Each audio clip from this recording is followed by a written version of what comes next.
ಈ ಮಧ್ಯೆ ರಾಜ್ಯದ ವಾಹನ ಸವಾರರಿಗೊಂದು ಗುಡ್ ನ್ಯೂಸ್ ಸಿಗ್ತಾ ಇದೆ. HSRP ನಂಬರ್ ಪ್ಲೇಟ್ ಅಳವಡಿಕೆಯ ಗಡುವು ವಿಸ್ತರಣೆಯಾಗಿದೆ. HSRP ಪ್ಲೇಟ್ ಅಳವಡಿಕೆಯ ಗಡುವು 3 ತಿಂಗಳು ವಿಸ್ತರಣೆ ಮಾಡಿರುವುದಾಗಿ ಸಾರಿಗೆ ಸಚಿವ ರಾಮಲಿಂಗಾರೆಡ್ಡಿ ಘೋಷಣೆ ಮಾಡಿದ್ದಾರೆ.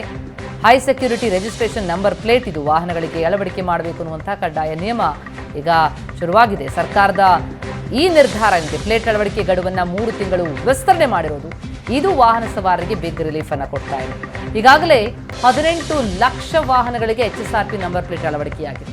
ಆದರೆ ಲೆಕ್ಕ ಮಾಡಿದ್ರೆ 9.16% ಜನ ಮಾತ್ರ ನಂಬರ್ ಪ್ಲೇಟ್ ಅನ್ನು ಅಳವಡಿಕೆ ಮಾಡಿಕೊಂಡಿರೋದು. ಹಾಗಾಗಿ ನಮ್ಮ ರಾಜ್ಯದಲ್ಲಿ HSRP ನಂಬರ್ ಪ್ಲೇಟ್ ಅಳವಡಿಕೆ ತಡ ಆಗಿದೆ.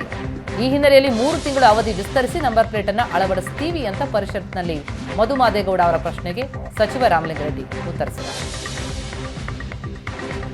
ಸಭಾಧ್ಯಕ್ಷರೇ, ಈಗ ಲೇಟೆಸ್ಟ್ ಆಗಿ ಆಗಿರ್ತಕ್ಕಂಥದ್ದು 18 ಲಕ್ಷ ವಾಹನ ಮಾತ್ರ.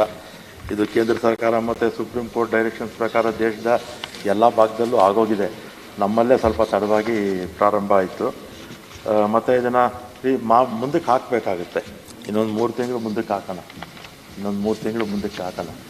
ಮತ್ತು ಇದು OEM ಮತ್ತು HSR ಇದೆಯಲ್ಲ, ವಿತರಕರು ಅವ್ರು ಮಾತ್ರ ಮಾಡೋಕ್ಕೆ ಸಾಧ್ಯ ಇದೆ, ಬೇರೆಯವ್ರು ಮಾಡೋಕ್ಕಾಗೋದಿಲ್ಲ.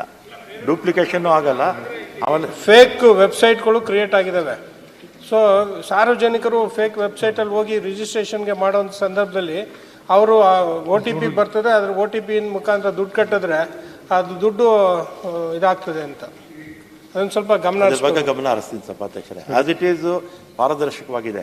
ಆಮೇಲೆ ಎಲ್ಲೂ ಕೂಡ ಕ್ಯಾಶ್ ಟ್ರಾನ್ಸಾಕ್ಷನ್ ಇಲ್ಲ, ಎಲ್ಲ ಆನ್ಲೈನಲ್ಲೇ ಮಾಡಬೇಕಾಗಿದೆ. ಆದರೂ ಮಾನ್ಯ ಸದಸ್ಯರು ಹೇಳಿದ್ದು ನಾನು ಗಮನದಲ್ಲಿ ಇಟ್ಕೊಂಡು ಆ ಥರ ಫೇಕ್ ಏನನ್ನ ಇದ್ದರೆ ಅದಕ್ಕೆ ತಡೆಯುವಂಥ ಕೆಲಸ ಮಾಡ್ತೀನಿ ಸಭಾಧ್ಯಕ್ಷರೇ.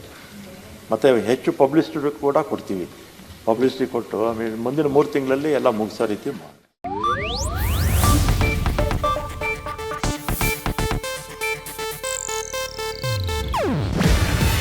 ಇದು ಏಷ್ಯಾನೆಟ್ ನ್ಯೂಸ್ ನೆಟ್ವರ್ಕ್ ಪ್ರಸ್ತುತಿ. ನೀವು ನೋಡ್ತಿದ್ದೀರಾ ಏಷ್ಯಾನೆಟ್ ಸುವರ್ಣ ನ್ಯೂಸ್.